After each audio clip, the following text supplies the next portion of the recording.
Hello, good morning students. Now subject English sem two में आपको English में lesson number 7 to lesson number 12 तक आएगा. Okay, now open your text book. Lesson number 7, the brave little kite. Activity 1, look at the pictures and answer the questions given below. Okay, पहले हमें pictures देखने हैं. First picture क्या है? Aeroplane. Second is a balloon. Third bird. And fourth kite. Okay, अभी नीचे 2 दिए गए हैं क्वेश्चंस, उसके आंसर लिखने हैं हमें. जैसे कि what is the common feature in the 4 picture. इसमें this pictures for the common pictures, यानी कि इस पिक्चर में कॉमन क्या है. तो all the 4, the aeroplane, balloons, bird and kite can fly in the sky. ये 4 पिक्चर ऐसे है ना जो फ्लाई कर रहा है ना, यानी कि उड़ रहे हैं. ओके, नेक्स्ट है classify the manmade and natural things. मतलब अभी ये 4 पिक्चर है, उसमें manmade things and natural things क्या है वो हमको क्लासीफाई करना है. जैसे कि एरोप्लेन, बलून्स एंड काइट, वो क्या है? आर मैडमैन थिंग, यानी जो इंसान ने बनाया है ना वो. And bird is a natural things. Okay, you understand students? For classify the man-made things and the natural things. Okay, now open your next page, page number 59. Activity 2.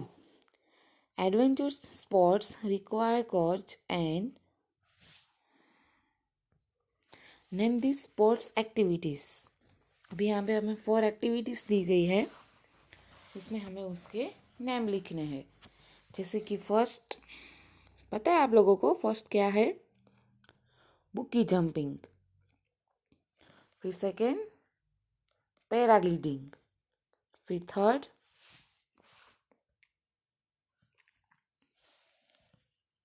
Parachute jumping. And fourth rope walking. Okay, you understand students for activity 1 and 2? Okay, now activity 3, the brave little kite. I never can do it, the little kite said. इसमें क्या है? 2 kite. The brave little kite, यानी कि जो kite है वो बहुत brave है. जैसे कि I never can do it, the little kite said, as he looked at the others high over his head. एक यहाँ पे लिटिल काइट है जो वो बोलता है कि मैं कभी भी उड़ नहीं सकता.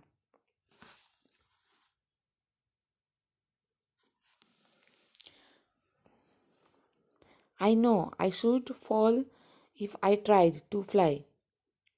Try, said the big kite, only try. वो बोलता है, बर्ड जो लिटिल काइट है वो क्या बोलता है कि वो जब बिग काइट को देखता है कि मैं इतना उड़ सकता हूँ तो उसको देख के सोचता है कि मैं ये कभी नहीं कर सकता.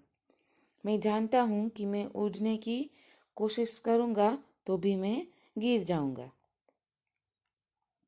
तो बिग काइट क्या बोलता है? Try, only for try. आप ट्राई करो, हो जाएगा. और I fear you never will learn at all, but the little kite said I am afraid I am fall. वो क्या बोलता है? अगर तुम ट्राई नहीं करोगे तो तुम्हें डर लगेगा, कभी भी तुम सीख नहीं पाओगे, इसलिए तुम अच्छे से फ्लाई करने के लिए ट्राई करो. The big kite nodded.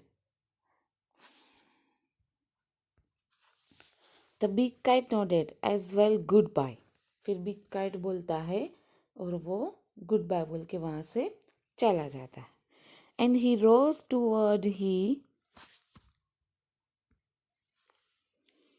Tranquil यानी कि quiet and calm sky.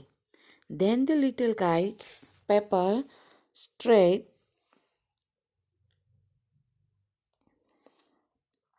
at the sight, and trembling he shook himself free for flight.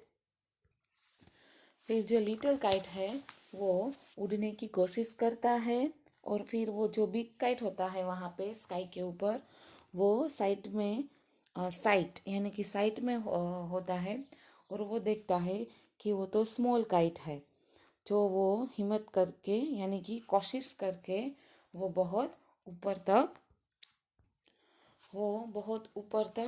उड़ रहा था और उसके पेपर थे वो थोड़ा मूव कर रहा था। Okay, next page. फर्स्ट वियरलिंग मतलब देखो यहाँ पे लिखा है कीवर्ड्स में circle and motions. And fight it then braver grown up he rose thought the air alone till the big kite looking down could see the little one rising steadily मतलब little bye little. फिर वो जो small kite था पहले वो बहुत डर रहा था लेकिन वो गोल गोल घूम घूम के फर्स्ट टाइम वो इतना ऊंचा फ्लाई कर रहा था। फिर वो उसका डर भी चला जाता है और वो एकदम ऊपर ऊपर ऊपर ऊपर जोर जोर से ऊपर ऊपर ऊपर ऊपर फ्लाई करने लगता है। फर्स्ट टाइम था लेकिन वो फिर से बहुत ऊपर ऊपर फ्लाई करता है।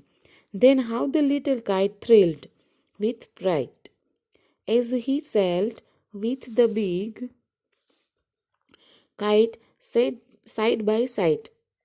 Well, far below he could see the ground and the boys like small spots moving around. फिर जो वो स्मॉल काइट था वो बहुत ऊपर ऊपर ऊपर तक गया स्काई में फ्लाई करने लगा तो उसको बहुत खुद के ऊपर उसको बहुत प्राइड हुआ यानी कि वो बहुत खुश हो गया।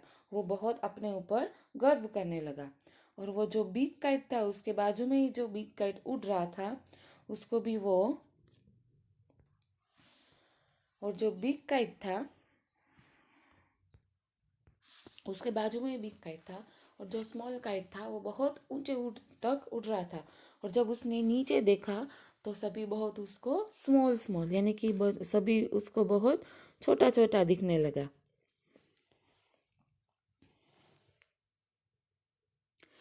They rested high in the quiet air and only the birds and clouds were there. Oh, how happy I am, the little kite said, and all because I was brave and tried. फिर दोनों जो little kite थी वो वहाँ पे sky के ऊपर fly कर रहे थे, रेस्ट यानी कि आराम कर रहे थे और सिर्फ उस स्काई के ऊपर बर्ड्स एंड क्लाउड्स थे जो वो देख के बहुत खुश हो रहे थे। और फिर वो बोलता है कि जब मैंने ट्राई नहीं किया होता तो मैं इतना फ्लाई कभी नहीं कर सकता था, है ना। क्योंकि फिर वो बोलता है अगर मैंने हिम्मत की तो मैं इतना अच्छे से उड़ सकता हूँ। Okay, you understand students for this poem. Okay, इसमें क्या था, little kite and big kite. जो बिग काइट था वो लिटिल काइट को मोटिवेट करता था कि आप अच्छे से उड़ सकते हो। तो जो लिटिल काइट थी उसने ब्रेव यानी कि वो उसने डर छोड़ के आकाश में उड़ने के लिए फ्लाई किया तो वो उड़ सकता था ना, इसलिए। इसका मतलब कि जो लिटिल काइट थी उसने ट्राई किया तो वो अच्छे से उड़ सकता था, इसलिए उसने क्या किया था, ट्राई किया, इसलिए वो अच्छे से स्काई में फ्लाई करने लगा। Okay, you understand students? Okay, next video में मैं आपको आंसर द फॉलोइंग क्वेश्चंस है वो एक्सप्लेन करूँगी। Okay, thank you.